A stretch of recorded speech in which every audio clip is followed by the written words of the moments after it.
sinasabi po na pagtatayo ng mga kabahayan sa maling lugar. O yun, bakit po binigyan din ng permit ng LGU, number one? Bakit din po binigyan din po ng DENR ang pahintulot? Kasi hindi ka naman pwede makapagtayo dyan kung wala kang environmental compliance certificate. Hindi po ba? So lagi pong ganon, mga kapatid.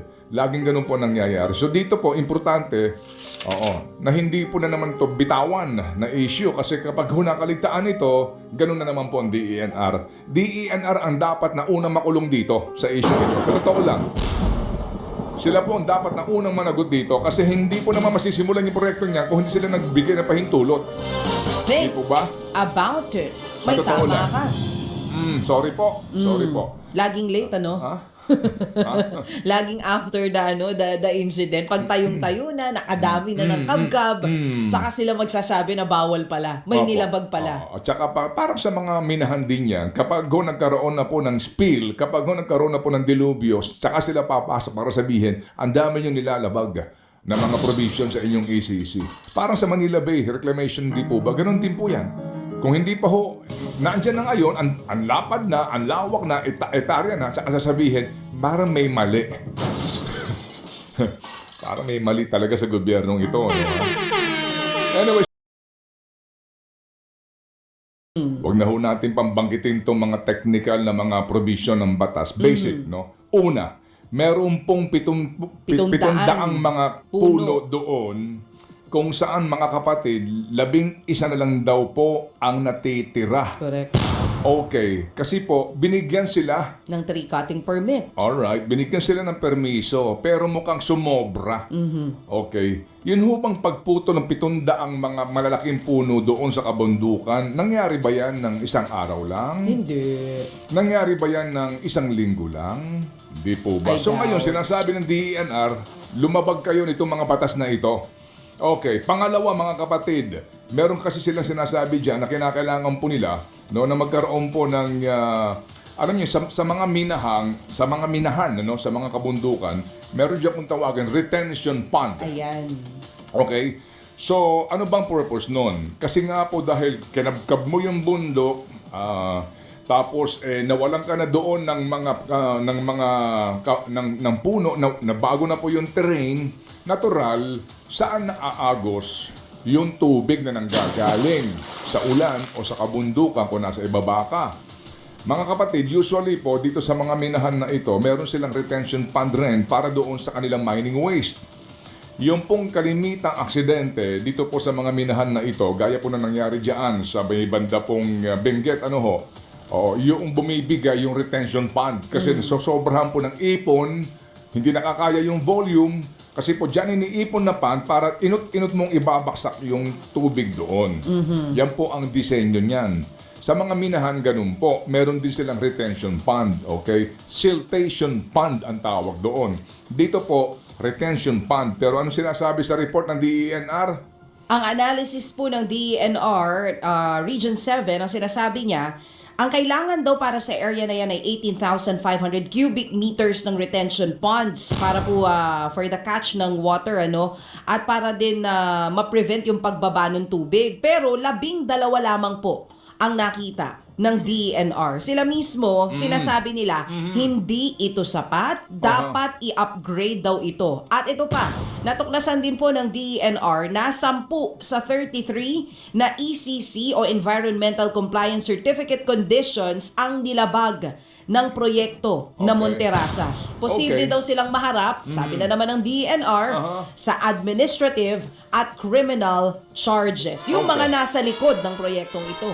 Okay, so ito na naman po tayo. DENR nagsasabi na ang daming paglabag ng isang malaking proyekto sa kabundukan mismo po na sakop ng Cebu City ito, Cebu City mismo. Kaya ngayon, mga kapatid, kung babalikan mo ang lahat ng mga sinasabi ng DENR na mga violations, they always come after the fact. Opo, yung sa Chocolate Hills, ganun din, di ba? Opo, wala daw pong ECC yun, etc. Pero dumating po sila nung naando na po at nag-ooperate na ang resort. Hindi po ba? Yes, ito ho yun eh. Kaya, alam nyo, ito ho na naman po tayo kapag ho natin pinag-usapan tong mga problemang nangyayari, Kagaya po din itong mga DTI. Oh. Kasi sabi mo kasi, magandang balita. Hindi. Ang sabi ho ng DTI, opo, at ng gobyerno, hindi Oh. daw ho tumataas ang mga Noche Buena items. Talaga. Kasi Yung tumaas na. Ikaw, Nauna nang tumaas eh. Ikaw talaga. Kaya hindi natataas. hello, tangki. Oh. Ano ka ba? Oh. Totoo naman yung sinabi ko, nauna nang tumaas, kaya hindi natataas. Hindi kasi nila napigilan yung unang pagtaas. Ayoko na, kinukontra mo ako Sorry. agad eh. Ayoko na. Hindi, ikaw na. Ikaw na. Aba, mukhang uuwi na talaga si Ted Filon. Nagsasabi lang ako ng totoo, Ted Filon. Downtrodden, as Hindi mo always. ba nararamdaman na tumaas na siya? Kaya hindi na siya tataas. Yung isa pang magandang balita, tumaas na rin ng sobrang US dollar. Hindi. Ang sabi daw ho, mga kapatid, ay medyo na-tame ni ho nila. Ito pong pag-sadsad na ho ng piso. So, siguro alam niyo na, baka may mga kinalikot ang Bangko Sentral para po hindi ito umabot na ho ng 60 pesos. No? Ito pong ating palitan. At looking forward daw po ang gobyerno nga kasi ngayon po pa Disyembre na yung remittance po ng ating mga OFWs. Paparating no? na. Oo. Yes, opo. Ano pa ho bang ating magandang balita? Kaya mo yan, may maiisip ka. pag magandang balita, talagang hirap lang yung eh. No? buhay. Kita mo, nahirapan ka rin. Ang magandang balita Sige. po yata, wala pa tayong balita tungkol sa oil price increase. Yan ang magandang balita, di ba? Grabe tawa nito. Ikaw Eh, talaga. sure naman ako, tataas yan eh. Mga kapatid, ito ho muna. Ito, kanina po, no, sa ating pong opening prayer nga, nabanggit natin itong mga nawalan po ng tirahan. Ito ho yung ngayon ay malaking hamon sa ating pong gobyerno kasi sa 7 region, sa Tino pa lamang po ito, umabot na po ng 253,000 na mga kabahayan ang nasira, no? Meron pong umaabot, mga kapatid, na 38,691 na totally damaged for Tino alone. Ngayon, meron pa pong iba na mga nag-uulat kasi ngayon pa lang ho nakapagbibilang ng actual ang mga LGUs para po lamang sa Catanduanes ito, dito kay Uwan, it's 25,000 houses, no? Ganun po karami ito, kaya ito ho, importante na ating malaman kung ano ho ang maitutulong dito ng gobyerno maliban doon sa tigli 5,000 piso na tulong sa mga nasiraan daw po ng bahay. And also, in Cebu, kung ano ho magiging desisyon ng gobyerno doon sa kitang-kita po na masabi nga kahapon ni Professor Mahar Lagmay na mga kabahayan na itinayo along the floodplains, no? So, ngayon, ating pong aalamin lamang kung paano ho ba. Bagamat hindi na po bago sa atin ito, ito pong sa tuwing may dumadaan pong mga malalakas na bagyo, either malakas yung hangin o mabigat po yung ulan na ibinagsak, nagkaroon po ng mga pagbabaha. Get everything you need to succeed online with Hostinger's biggest Black Friday sale yet. Web hosting plans now start at just 89 pesos a month. Go online in minutes with Lagi pong ganito, no? Na meron pong mga nasisira mga bahay. Ang atin po nga lamang dito ngayon, paano po ang tugon dito na magiging kahit papaano ay permanente sa mga lugar na maaari pang remedyohan. Yung nabanggit natin kahapon dyan sa Rizal, no? Na itinayo nga po na NHA housing sa isa pong flood-prone area dito mismo po sa Kasiglahan Village, no? NHA housing po ito, Rodriguez Rizal, Kasiglahan Village 1, na talaga po namang hanggang bubong ang putik nito, no? Noong pong 2020, ang sinasabi, yan po, hindi na nila ma-relocate. At sa ngayon, nagdarasal na naman tayo sa tuwing po may malakas na bagyo ay wag ho silang ulanin ulit. Kasi nga nanggagaling sa kabundukan po yung tubig at saka yung putik. Oo. So ito po yung malaking hamon din na naman ngayon, paano na ho ba ang magiging permanenteng solusyon dito kung kakayanin.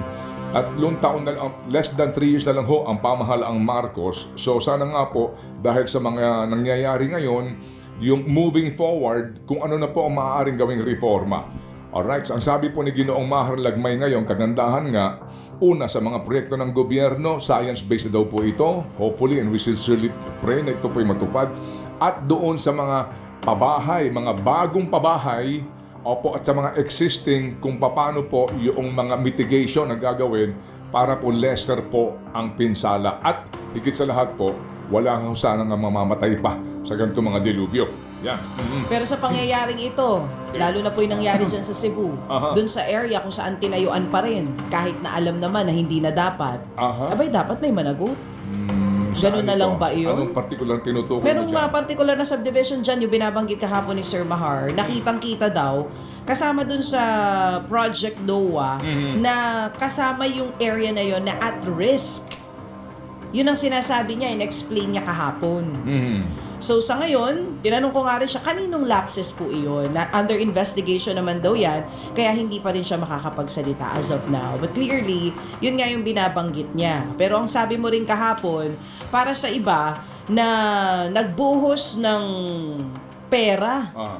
'di ba, para doon sa kanilang mga tahanan na binili na sa lugar na at risk, na wala rin siguro silang alam nung una, no, nung mabili nila yon na at risk yon. Paano gagawin doon? Mare-relocate ba sila? Mababayaran ba sila? Palagay ko, parang sa Marikina yan, girl. Ayun na Sa nga. Marikina, meron dyan Provident Village, right? Provident Alam mo yon, oo. Yung Provident Village na yan, nung una, hindi po, nung ibinebenta pa yung mga lupa dyan, hindi pa ganun katindi ang baha. Hanggang sa ngayon nga, opo, yung lugar na yan ay catch basin. Although nababawasan dahil po sa mga ginawa pong mitigating Measures.